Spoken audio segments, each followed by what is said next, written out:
Okay, so I was just cleaning my newest acquisition, this Smith & Wesson M&P 9, and it was dirty, but nothing more than expected. But because I just picked it up, I thought, well, I better check the magazine. So I started to take it off, but before I took it apart, I wanted to show you guys why you should clean your mags, especially down here in the southwest where we get a lot of fine sand.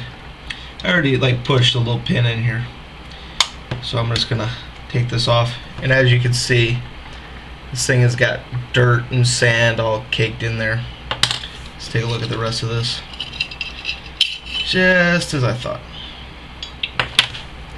You can see all the grime, nothing really bad. It's not going to hinder the function of the gun, but after a while it will. What I usually do is I just take a little bit of this M Pro 7 gun oil. Works good for me. It's got it's like silicone based. Doesn't dry out, and it actually doesn't attract dust like a lot of gun oil does. So I just take this and I'll wipe it all down with some patches and get all the sand cleaned off of it. Let's take this little piece off.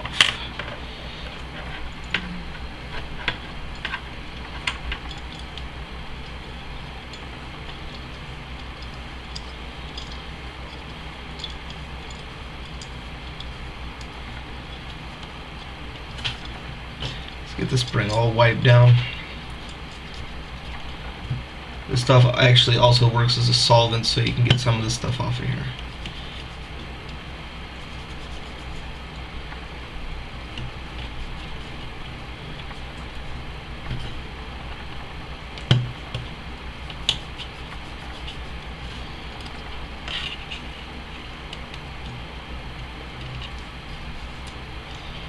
Get down all these little crevices. Get it all cleaned up. Some caked on stuff on this one. Let's see, this is the disadvantage of buying your guns at the pawn shop. They don't tend to maintain them. They sit on the shelves a while, and usually the people that are selling them to a pawn shop really don't care.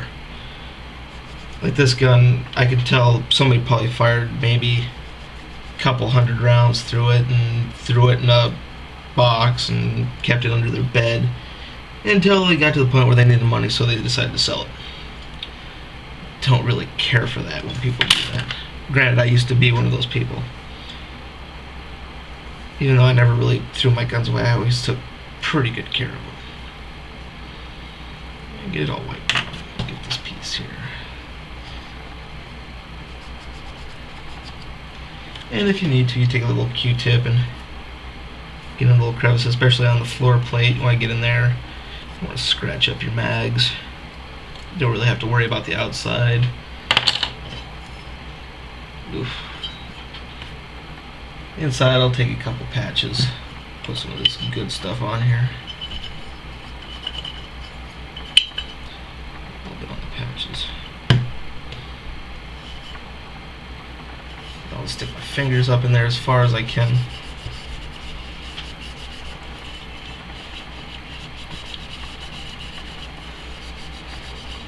Granted, if your fingers aren't as small as mine, you can actually use like this, which I usually use to get all the way up to the very top here.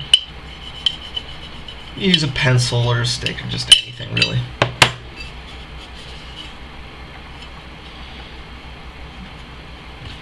And to get up around the feed lips, I'll use a little Q-tip. You just want to make sure there's no sand in there. The sand and grinding, it can cause malfunctions. Cause the mag not to feed right. Usually wipe it down a little bit on the outside. A little oil will protect it. Gives it a nice sheen too.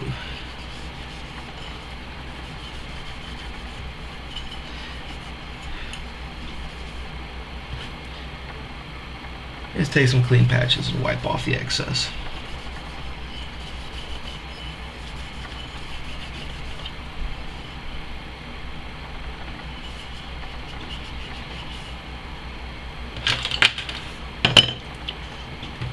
take a little bit more oil on a little patch. And then just wipe down the spring. You don't want this thing to rust.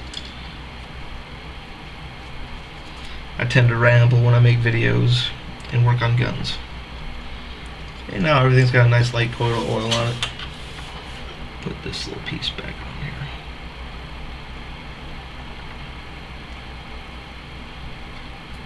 Figure out how it goes on. Like that. Stick this back in there.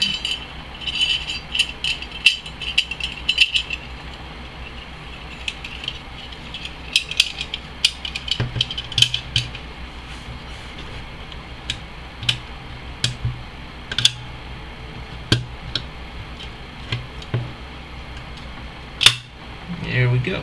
Nice and clean. Something like this one. It works a lot better. No grinding, no grit. Give it one more little wipe down. Use like a rag.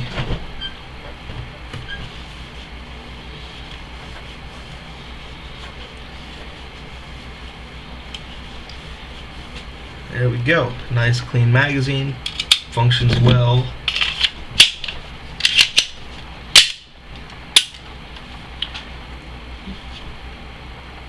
And that's about it. I'll do a little bit more review and breakdown of this beautiful, beautiful gun. Yeah. At a later date. If you did watch this, I appreciate it. There will be better videos to come. They won't all be ramblings and all kinds of other crap like that. Unless you like that, then post a comment and I'll keep doing it. Well, so long.